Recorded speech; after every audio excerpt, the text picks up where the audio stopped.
мысалы бір ұлттың көзін жойып жүрген екінші ұлтты аман сақтап қаламыз. Миллиондаған адамның қаны бар. Адам өз мәдениетінің құрбан екеніне біз сендіруіміз керек. Тойға дайындыққа емес, ойға дайындыққа көшуіміз керек. Керек емес информациялар, біздің жастарға керек емес дүниелер.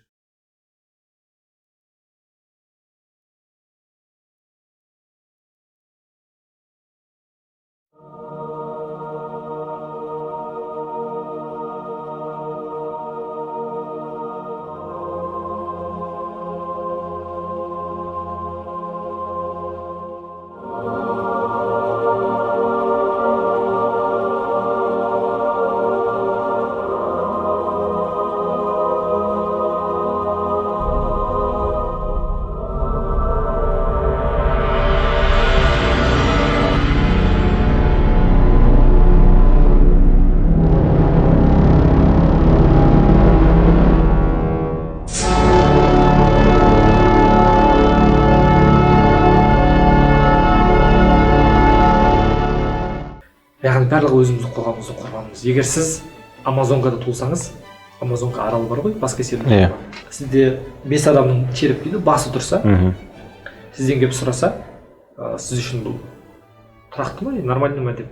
Жоқ, сіз жоқ дейсіз. Неге? Өйткені мен ағамда 20 адамның басы бар деп жауап бересіз. Ол аралдағы тұрғылықты ерлер үшін ол дұрыс нәрсе, тұрақты нәрсе. Яғни біреудің басын алып іліп жүру өзімен бірге. Мысалы, егер сіз Римде, бұрынғы Римде өмірге келсеңіз, білесіз ғой, Римде де көп құдай болды. Многобожие дейді ғой, көп құдайлық болды. Өзі бір христиандар сол кезде пайда бола бастады, сол кезде бір христиан, яғни бір құдайға сейтін адам келіп, бұл құдайға сейтін адамдарды олар нестеге тастаған? Арыстандар алаңына тастаған. Арыстандар бір апта тамақ бермей, аш қалдырып әдейі от тастаған, шешіндіріп тастаған. Сөйтіп арыстан тістеп жеген кезде киімдер кедергі жасамау үшін. Соны бүкіл суббота воскресенье дейді, бізде демалыс күндері, яғни сенбі жексенбі күндері римдіктер келіп тамашалайтын болған христиандарды адамдар қалай жеп жатқанын. Өйткені олардың құндылықтарына, көзқарастарына сәйкес келмейді. Не үшін ол таңғалады, бір құдай, неге бізде көп құдай болу керек қой деп. Сосын оның біткен екен, әкесі баласы қайтып бара жатады, баласы сұрайды: "Әке, келесі сенбі жексенбі күні мені алып келіңізші тағы да" деп. Әкесі тұрып: "Егер тәртібің дұрыс болса, мен сені алып келемін" дейді. Көрдіңіз бе, олар үшін ол тұрақты нәрсе. Яғни мен бағана айтқаным сол, әділетті, әділетсіз деп іздеудің керегі жоқ. Егер сіз бір нәрсеге эмоционалды байланған болсаңыз, сіз субъективті қарайсыз, объективті қарай алмайсыз. Осы біздің қоғамның тағы бір кемшілігі. Кез келген нәрсеге объективті қарамайды, эмоционалды байлап қалады бір нәрсеге. Мысалы, әлемнің тең жартысы білесіздер, бүгін екі таяқшаны біріктіріп алып, соған сеніп жүреді. Мен сынағым келіп тұрған жоқ, бірақ айту керек. Ол тек қана бір мыстан және екі таяқшадан жасалынады. Соны тағып алып, жұмыс ұстап жүріп, соны сенеді. Мен сондықтан тек қана ғылымға сенетін, тәжірибе мен логикаға негізделген ғылымға сенетін себебі осы да. Сізді қалыптастырған ортадан шыға алмайсыз ба? Демек сіз басқа ортаны, басқа мүмкіндіктерді көрмеген деген сөз. Егер жабайы адамға сағатты көрсетіп, жию мен болмаса бірлестіктері туралы сұрасаңыз, ол айта алмайды. Ол сағатқа тек қана көркемдік әсем ретінде тағып жүруі мүмкін да. Ол туралы нақты білмейді. Уақытын да көрсету туралы білмейді. Дұрыс па? Болмаса сол жабайы адамға микроскопты көрсетсеңіз, ол сіз ішіндегі линзалар туралы айта алмайды. Адам өзінің қоғамынан, өзінің алған білімінен, ортадан алған мәдениетті қалыптастырған нәрседен асып ештеңе ойлай алмайды санасы. Адам көп көрген сайын, көп ізденген, көп араласқан сайын оның кругозоры дамиды. Мысалы, біз екеуміз 100 жылдан кейін өмірге келетін болсақ, біз бүгінгі қоғамның құндылықтарымен өмір сүре алмаймыз. Әрине. Осы қалыптастырып келген қоғамның құндылықтарымен. Адам ескі қағидатпен, ескі құндылықтармен қалып қойған сайын, ол мемлекет, ел, халық болсын артта қалып кете береді. Ал ескі қағидатты қиюға дайын мемлекеттер, олар алдыға қарай жылжиды. Бүгін Амазонкада бар, 1000 жыл бұрын қалай өмір сүрді, әлі солай өмір жүрген халықтар бар. Қаман әлі қамыстан соғады. Өйткені олар ешкіммен араласпаған, басқа тайпамен, басқа елдермен араласпаған. Одан басқасын көрген жоқ. Және де көргісі келмейді. Журналистер барса да бәрібір қабылдамайды. Өйткені оларға ешкім түсіндірген жоқ. Ескі қағидаттарды біз қиюға дайын тұруымыз керек, даму үшін. Сонда бұның бәрі жеті күнге жаралған жоқ, бұның бәрі қиялдан туған жоқ деп айтқыңыз келіп тұр ма сіздің? Қиял деген сөзді анықтап болайық. Физикалық референт деген термин бар. Физикалық референт дегеніміз елестету, қиялдау дейді ғой. Елестету дегеніміз адамның осы кезге дейін көрген, ойлаған, жинаған мағлұматтардың нейрондар жиынтығы. Ғылыми тілмен айтқанда химиялық реакция болды. Шындығында адамдар елестетпейді. Адамның миында кең ақпараттық база болады. Яғни мұрағат болады миында. Түсінесіз ба? Адамдар оны елестететін тылсымнан келді деп ойлайды, бірақ қайдан келгенін білмейді, бірақ жазады. Мысалы, суретшілер, жазушылар, ақындар болсын, өнер адамдары, шығармашылық адамдардың барлығы өзінен ойлап оригинал бір нәрсе жазып шығармайды. Олар да біреуден оқиды, біреуден зерттейді. Сосын ақпарат жинап, өзінікін жазып шығарады. Физикалық референт деген сол, яғни қиялдау, елестету. Ерекшелік жаңағы нұсқалық деген сияқты, оригинал деген дүние жоқ деп айттым ғой. Мысалы метафизиктер бұрын қалай ойлаушы еді, адамның ішінен туады барлығы деп ойлап келді. Яғни адамның өзінен туады оригинал нәрсе деп. Айттым оригинал жоқ деп. Ол сыртқы факторлардың әсері. Адам осы кезге дейін оқымаса, ізденбесе, көрмесе, ол туралы жаза алмайды. Әрине. Яғни барлығы сыртқы фактордан, табиғаттан, көруден, білуден, зерттеуден. Ассоциативная память дейді ғой. Мысалы, құсты көрсе, самолетты да құстан қарап тапқан, немесе көлікті көрсе, басқа да жануарларға қарап тапқан деген сияқты. Яғни бұрынғыларды айтып отырмық қой, одан кейінгілер өздерін зерттеп. Мысалы, адам әлемге соны үшін айтып отырмын. Ал адам әлемге өзінің құндылықтар жүйесімен қарағанда дұрыс соны айтты. Әділеттілік тақырыпта да тура осындай. Мысалы, ескі ақпарат пен жаңа ақпараттың орнын ауыстырмасақ, біз де Амазонға тайпа сияқты қамалмен қалып қалуымыз. Сіз осыдан 100-200 жылдан кейін адамдар бүгінгі біздің жасап жатқан ұшақтарға отырмауы мүмкін. Біздің алға шыққан ұшаққа отырмағанымыз сияқты. Біз дами береміз, ал ескі құндылықтармен қалған мемлекеттер сол күйі қалып кетеді, дамымайды. Біз айтып жатады, мысалы Юваль Харарин Сапиенс кітабының өзінде бар. Адамдар қалай дамыды деп ойлайсыз дейді. Бүгін бізде кітапта түсіндіреді тарихта, маймылдан адамға айналар уақытта эволюциялық жолында еңбекпен дамыды дейді ғой.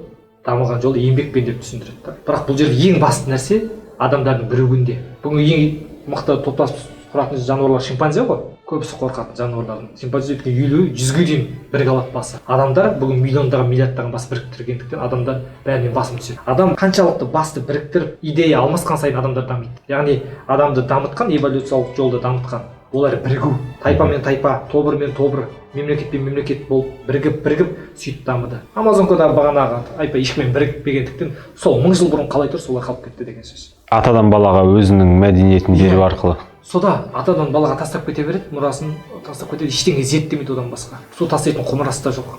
Өйткені ол туралы білмейді, көрмеген. Идея алмаспаған. Идеологияның мақсаты мәдениеттің ішіндегі тұрақтылық сақтау. Бірақ бұл нәтиже бермейді. Осы ғасырға дейінгі соғыстар мен ашаршылық оған айқын дәлел болып жатты. Мысалы, бір ұлттың көзін жойып жүру екінші ұлтты аңсатып қаламыз. Бүгінгі қоғамда талқылап жатқан әңгімелер тарихта, болмаса кино саласында болсын, жоңғарлар мен қалмақтар. Біз қырмасақ та қыруға атсалыстық. Мықты даттаймыз, мықты жамандаймыз, қалай шабуылдағанын айтамыз. Бірақ сол жоңғарлар мен қалмақтар бүгінгі таңда жоқ ел ғой.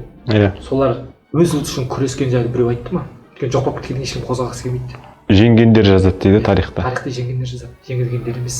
Жоңғарлар мен қалмақтар да ұлт болып қалыптасқысы келді. Әрине. Жерінен кеткісі келді. Креш жорығын, ислам жорығын алыңызшы. Миллиондаған адамның қаны бар. Бірақ тарих бұл шындықты айтпайды ғой. Өйткені жеңгендер жазып жатыр. Әрине. Жеңілгендер емес. Жеңілген жазбаларды біз беруіміз керек информация ретінде. Креш жорығы әрине көп, ислам жорығында да көп. Бірақ осы ұлтшылдар мен діншілдер жасаған миллиондаған қырғынды бүгінгі таңдағы ұлтшыл мен діншіл адамдар өзі мойнына ала ма? Қанды? Жоқ, алмайды. Алмайды. Әрине.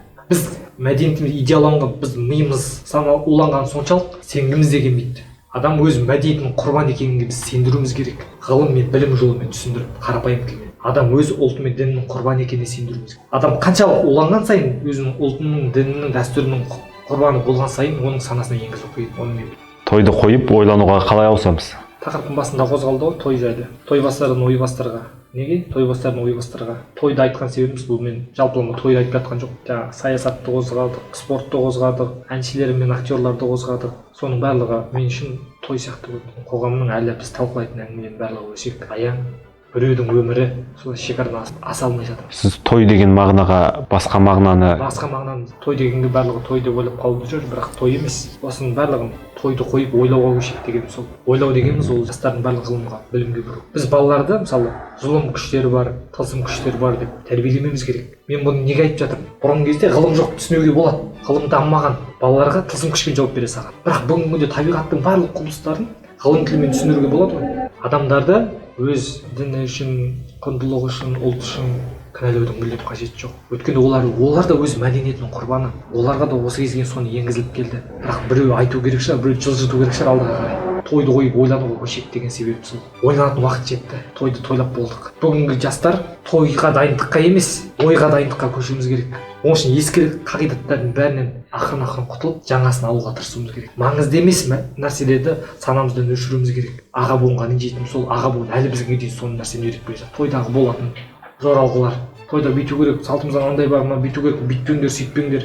қалың мал мынандай болу керек, қалың мал сондай болу керек, қалың мал біткеннен кейін киітін анау болды, мына киітін мына үстіне мынаны жаппады, ананың тоны былай болды, ананың бас киімін дұрыс берген жоқ, қолына жүзік дұрыс таққан жоқ. Біз әлі талқылап жатқан әңгіменің барлығы керек емес информациялар, біздің жастарға керек емес дүниелер, түсінесіз ба? Ескірген болды, оны дәстүр ретінде, тарих ретінде қалдыру керек та біз жаңа нәрсеге кетуіміз керек. Бұл айтқанда технократтық мемлекетке айналуымыз керек деп айтып жатыр ғой. Біздің математик Асқар Жұмаділдаев. Қоғамдағы жастарға қараймын да артта қалып бара жатқанымызға қатты жаным ашиды. Мынадай сөз бар ғой, чтобы идти вперед, надо оставить прошлое позади дегендей. Солай айтқыңыз келіп тұр ғой сіз. Алдыға жылжу үшін бұрын соңғы қалыптасқан заттарды артқа қалдыра салу керек. Егер сол ескі қағидатпен қала беретін болсақ, сол баяғы соғыс, сол баяғы ашаршылық, кедейшілік қала береді. Көзді жұмып жаңасына өтуіміз керек. Бұның жауабы біреу-ақ жастарға ғылым мен білімді дұрыс түсіндіру керек. Сонда сіздің айтып отқаныңыз, біз болашақта қазіргіден де сапалы өмір сүре аламыз дейсіз ғой.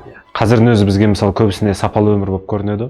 Жақсы өмір сүріп жатырмыз, бейбітшілік. Сол кезде бұның өзі де максимум емес қой. Предел дейді ғой. Соны предел емес. Шүкір деп айтып жатады. Келсем, иә, қанағат болу керек. Бірақ қанағатты да барлығына пайдалануға болмайды, шүкірді. Білімге қанағат болудың керегі жоқ. Мен мына бір нәрсе оқып кетіп еді.